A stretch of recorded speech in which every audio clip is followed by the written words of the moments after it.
All right, welcome back to the channel. So, Canelo Alvarez has rejected both Jermall Charlo and Errol Spence Jr. for fights, but is going to be fighting a former sparring partner and then maybe a journeyman in Billy Joe Saunders, a little bit above a journeyman, Billy Joe Saunders, instead of the two biggest fights that he could have. Let's talk about that in this video.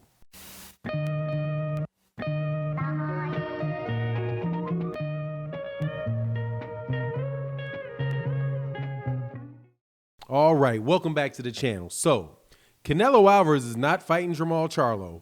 Canelo Alvarez is not fighting Errol Spence Jr. next. More than likely, Canelo Alvarez is not fighting Errol Spence Jr. or Jermall Charlo in his next 3 fights. And most likely, he's not going to fight Jermall Charlo or Errol Spence Jr. in any of his fights. Now, why would I say that that is significant in this particular video? Because those are monetarily the biggest fights that Canelo Alvarez can make. I didn't say that they were just big fights.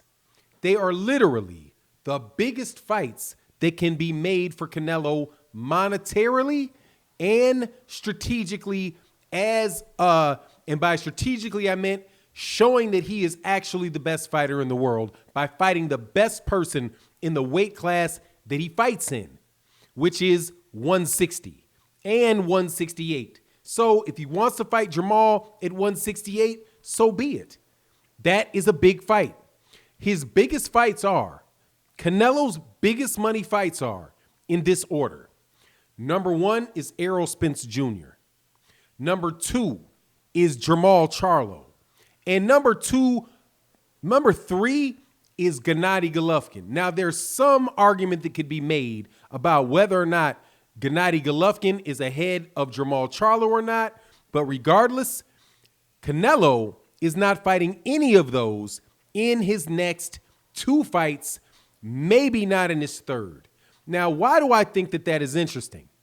Because the same people that are attacking Errol Spence Jr. for wanting to fight Canelo because Terence Crawford is the best fight for him, don't say that about Canelo Alvarez vis-a-vis Jermall Charlo or Errol Spence Jr. himself. And I'm just having a hard time understanding why this is and why this double standard is out there. Canelo Alvarez is, according to what has been released in the press, supposed to be fighting Yaldemir, then maybe Billy Joe Saunders, then maybe Canelo Alvarez. Let me tell you what that would mean for Canelo Alvarez's for his 3 consecutive fights. His 3 consecutive fights would have been Callum Smith, the one he just had, then another fight with Yaldemir, his sparring partner, who, by the way, was knocked completely unconscious at 168 pounds by Chris Eubank. Chris Eubank looked like Hercules in that fight with Yaldemir.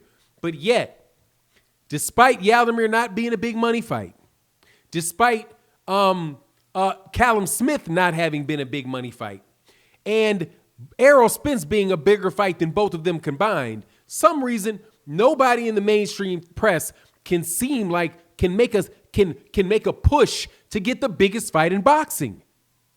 I wonder why this is. Why is Errol Spence Jr., according to Tim Bradley, supposed to pass up on the biggest fight in all of boxing, an Errol Spence Canelo Alvarez fight, for a Terence Crawford fight?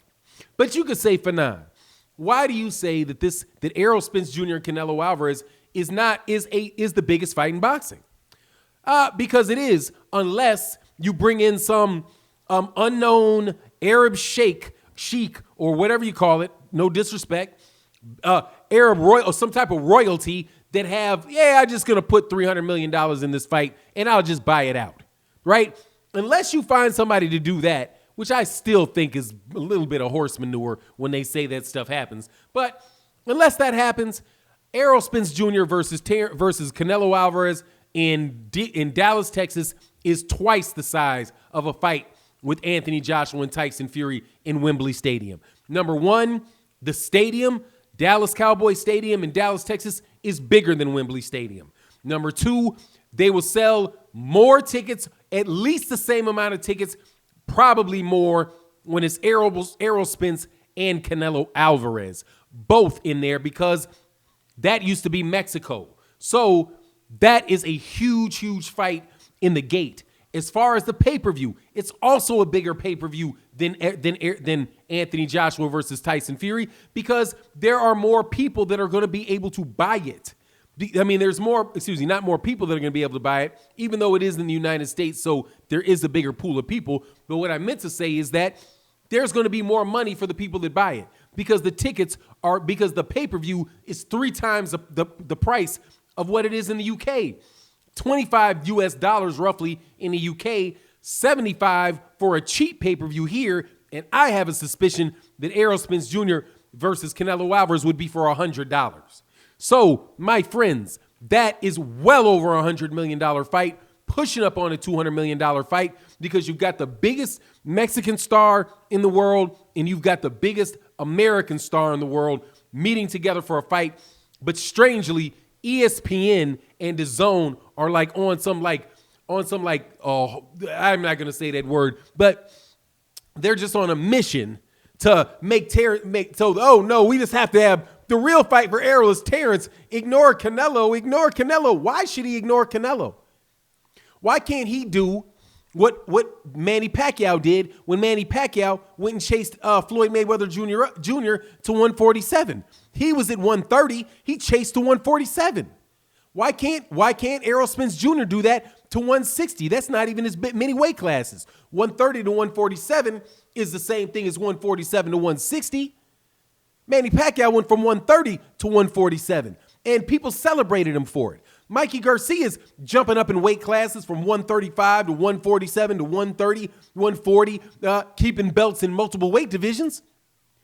But Errol can't.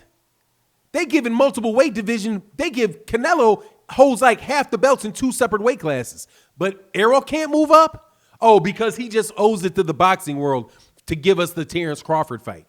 Now, while I want to see the Terence Crawford fight, I do know math. And I know that fight is not as much money for Errol Spence as Canelo Alvarez.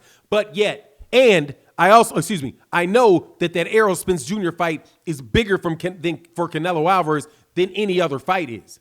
But they're not going to risk Canelo Alvarez against those PBC fighters, and that is what the deal is, unless Canelo, I guess after this 3-fight run, decides to change his mind and fights a couple of these guys. But Yaldemir, Billy Joe Saunders,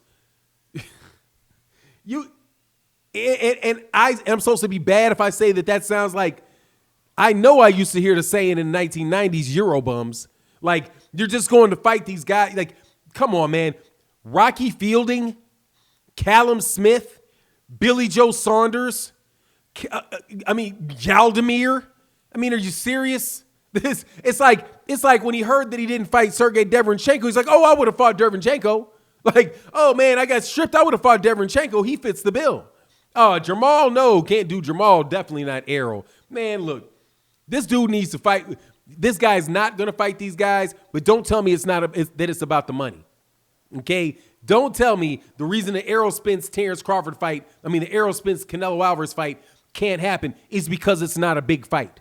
Right? What they're saying is, oh, he's just too big. That's terrible. We don't want to see the fight. Like you care about seeing Errol Spence Jr. get hurt with all the mismatches going on in boxing, okay?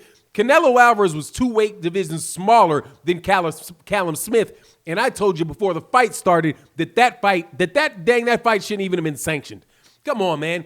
The guy's swelling up his arm because he's hitting him in the arm with the same punch over and over and over again. The man was completely outclassed, and Canelo is not that much better than everybody else is. And if he was, you couldn't tell it from a fight with Callum Smith out and Yaldemir. Give me a break. But anyway, that's my take on the situation. You let me know yours. And with that, I'm out.